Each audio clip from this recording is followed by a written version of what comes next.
Welcome to the Sounds of Resistance channel. In the 8th month of the Ukraine-Russian war, the Russians, interestingly, stepped out of the defensive position and increased their attacks. The Russian army, which carried out dozens of airstrikes in and around Kiev last week, targeted innocent Ukrainian civilians and Ukrainian infrastructure and carried out these airstrikes.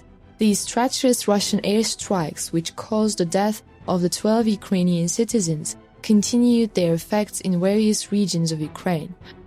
However, these air raids by the Russians did not achieve a remarkable success because the cost of these airstrikes by the Russian Air Force to the Moscow administration is exactly $200 million.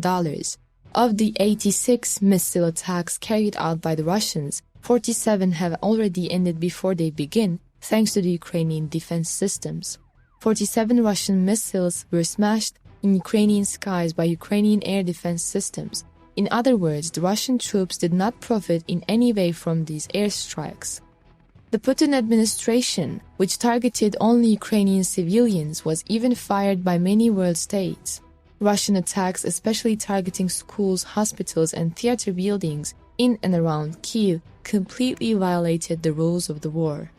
The Russian administration began to organize retaliatory attacks on Ukraine, especially after the Kerch Bridge was detonated by a truck loaded with bombs. After the Kerch Bridge incident, which shocked the Russian leader Putin, the Russian army continued its fierce attacks without slowing down.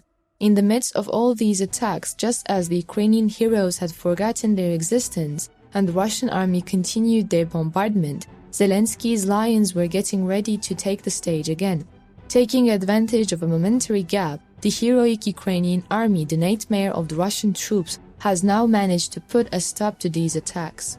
The railway services in the Belgorod region were shaken by an explosion on a line near the town of Novy Oskol, and the Russian troops again felt the presence of the Ukrainian army. In the attack, which is claimed to be a Ukrainian Tochka-Sryzov SS-21 Scarab tactical ballistic missile, the train tracks were severely damaged and the power lines became unusable.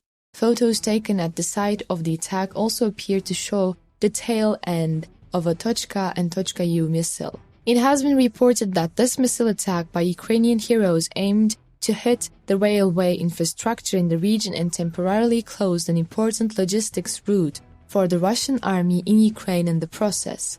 Since this type of Ukrainian missiles seen in the Belgorod region was also known to the Russians, the Russian government directly blamed Ukraine for the attack. It is known that Russian soldiers were killed and injured in the ammunition depot in the Belgorod region, which was reported to have been attacked. But the exact number of soldiers killed and injured is currently unclear. The village of Oktyabrski, where the missile attack took place, is just 5 miles from the Ukrainian border. Therefore, the Russian government claims that this missile attack was carried out by Ukrainian cross-border forces. There are reports that the artillery shells and other heavy ammunition that Russia needs to continue its occupation policy in Ukraine is running low. With the value of such Russian landfills increasing day by day, it certainly makes sense for Ukraine to launch attacks on Russian ammunition depots. Because the Ukrainian army wants to completely exclude the Russians from the war by destroying the ammunition depots of the Russian troops, whose ammunition stock is currently decreasing and is almost running out. The regional governor of Belgorod city, Vyacheslav Gladkov, stated that the Russian air defense managed to shoot down at least one missile near Novy Oskol, but the type of the downed missile was not disclosed. The town is 60 miles north of the Ukrainian border, which puts the attacks within target range of the Tochka missile and the long-range suicide drone.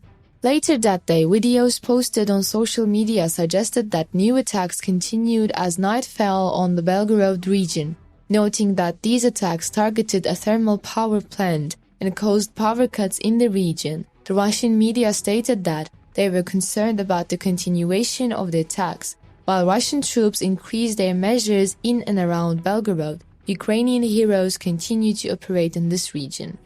The recent Ukrainian attacks seem to continue to target the Belgorod region, which has been the scene of direct attacks along with a series of unexplained explosions and fires. Yesterday, October 13, Gladkov in the city of Belgorod the administrative center of the region about 20 miles from the border, Ukrainian shells hit the top of a floor of a 16-story apartment block, again terrifying the Russians. The Russian army, which took a sigh of relief because the Ukrainian heroes did not carry out an operation against the Russians for a long time, started to remember the names of the Ukrainian heroes again. Gladkov also stated that an ammunition depot near the city of Belgorod and the border post in the border town of Shebekino was destroyed, and that in a village close to the border, Ukrainian attacks are still continuing. The Ukrainian heroes were back, and Zelensky's lions continued their struggle for freedom and from where they left off. However, authorities in Kiev responded by claiming that the attacks in Belgorod were caused by a Russian missile. Ukrainian presidential advisor Mikhailo Podolyak stated that Russia tried to launch a missile at Kharkov, Ukraine, but instead hit the residential building. The Ukrainian government also did not take responsibility for the attacks. It is not surprising that Kiev has not yet made a statement about the events in the Belgorod region, other than attributing the blame to Russia. Since the Kremlin launched its invasion on February 24, a number of obscure attacks on targets in Russia's border areas have been reported by the Russian administration. Among the targets attacked were Russian fuel and ammunition depots. Based on available footage, attacks on Russian infrastructure included unmanned suicide drones built from a remote-controlled aircraft and apparently Mi-24 attack helicopters. These attacks also seem to have made some use of high-speed drones which were reused as cruise missiles. Although all signs pointed to the Ukrainian military, the Ukrainian government seemed not to take responsibility for the attacks and was trying a different tactic. In some cases, Ukrainian officials made implicit comments suggesting these events were legitimate payback or karma for Russian actions, but the Ukrainian government did not take any steps in assuming responsibility. Meanwhile, operations against Russian territory continue. Like the attacks in the Belgorod region, although not officially announced by the Ukrainian authorities, the Ukrainian heroes began to give the Russian troops a sigh of relief again.